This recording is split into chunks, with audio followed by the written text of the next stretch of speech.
ओम नमः शिवाय। जय माता दी। दोस्तों, आप देख रहे हैं आपका अपना। इस वीडियो में मैं आपके साथ पूरे श्रावण मास में भगवान शिव को प्रसन्न किया जाने वाला एक उपाय बताने जा रही हूं।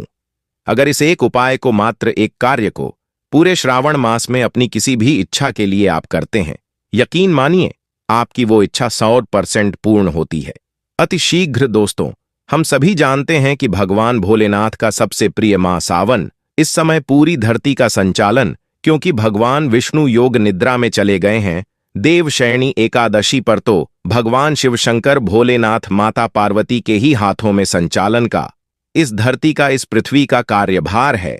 तो ऐसे में हम सभी जो शिव भक्त हैं, बड़ी आसानी से उनको प्रसन्न कर सकते हैं, और क्योंकि वह हमारे बीच हैं तो हमारी इच्छाएं भी बहुत शीघ्र पूर्ण हो सकती हैं। तो ऐसे में इस एक कार्य को करते देखिए। बहुत कम लोग जान मानते हैं। अब तक शिव पुराण में वर्णित यह एक महा उपाय है।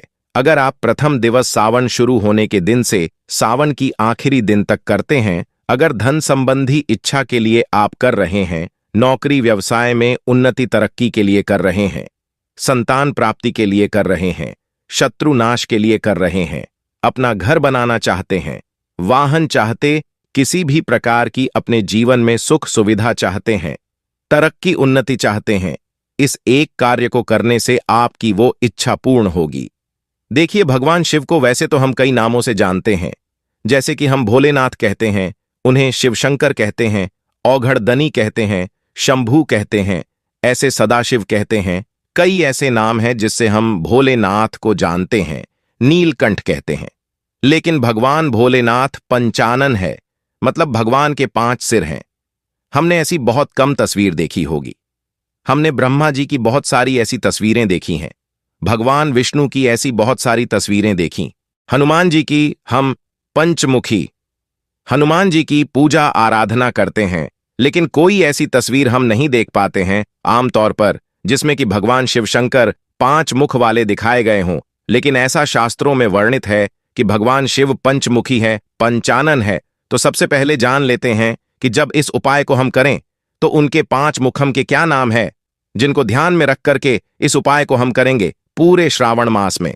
तो पहले मुख का, भगवान शिव के पहले मुख का नाम है सधुजात, दूसरे मुख का नाम है वामदेव, तीसरे मुख का नाम है तत्पुरुष, चौथे मुख का नाम है अघोर, और 5वें मुख का नाम है ईशान। तो ये 5 मुख है भगवान शिव के, जिस वजह से उन्हें पंचानन कहा जाता है। और इस उपाय में आपको इन्हीं 5 मुखम को ध्यान में रख करके इस कार्य को करना है। अब करना क्या है? देखिए, प्रथम दिवस से ही सावन का सोमवार भी है। इस बार आपको शिवालय में जाकर इस उपाय को करना है। आपको हर दिन पूरे श्रावण मास में 5 मिट्टी के दीपक भगवान शिव के इन 5 मुखम को ध्यान में रख करके शिवलिंग के आगे अर्पित करने हैं। पूरे श्रावण मास में आप कर सकते हैं। अगर संभव नहीं है तो आप हर सोमवार को 5 सोमवार इस बार पढ़ रहे हैं श्रावण मास के, तो आप 5 सोमवार को इस कार्य को अपनी उस विशेष इच्छा मनोकामना के साथ में कर सकते हैं। अब यहां पर कुछ चीजें हैं जो ध्यान देने वाली हैं, उसको भी आप ध्यान दीजिएगा। जैसे कि ये जो दीपक आप लगाएंगे, यह शुद्ध घी का दीपक ही आपको लगाना है। इसकी बाती आपको लंबी बाती रखनी है। सफेद रुई लेना है, आपको सफेद रुई की ही बाती रखें।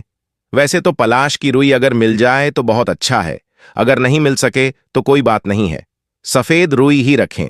बस आप ध्यान में यह रखेंगे, आपको नियमित तौर पर अगर इस कार्य को कर लेते हैं, चाहे आप स्त्री हो पुरुष हो, जो भी इस कार्य को अपनी इच्छा के लिए करना चाहता है कर सकता है। भगवान शिव के ये 5 मुख आपको जीवन में जिस भी इच्छा से आप इस उपाय को कर रहे हैं, ना उनके निमित्त दीपदान कर रहे हैं, आपकी वो इच्छा 100% पूर्ण होती है। तो बहुत ही सरल सायका है, बड़ी आसानी से कोई भी कर सकते हैं। तो इस श्रावण मास में किसी भी शिवालय में, नजदीकी शिवालय में जाकर आप इस उपाय को जरूर कीजिए। आप चाहे तो देखिए घर पर भी कर सकते हैं, अगर आपके पास शिवलिंग पूजन आप घर पर करते हैं। लेकिन देखिए, जब भी कोई इस प्रकार का उपाय हम करते हैं, जो एक महा उपाय मैं बता रही हूं, तो शिवालय में जाकर करना चाहिए कि उसका जो पुण्य फल है वो हमें शीघ्रतम मिल सके। तो उम्मीद करती हूं यह वीडियो आपके लिए बहुत लाभकारी होगा। अगर पसंद आ हो तो आगे अपने दोस्तों परिजनों तक शेयर कर दीजिएगा। चैनल पर पहली बार आए हैं इस तरह की जानकारियां अच्छी लगती है तो चैनल को सब्सक्राइब कर लीजिए। आगे भी बहुत सारे वीडियोस आपको श्रावण मास से जुड़े हुए यहां पर प्राप्त होते रहेंगे।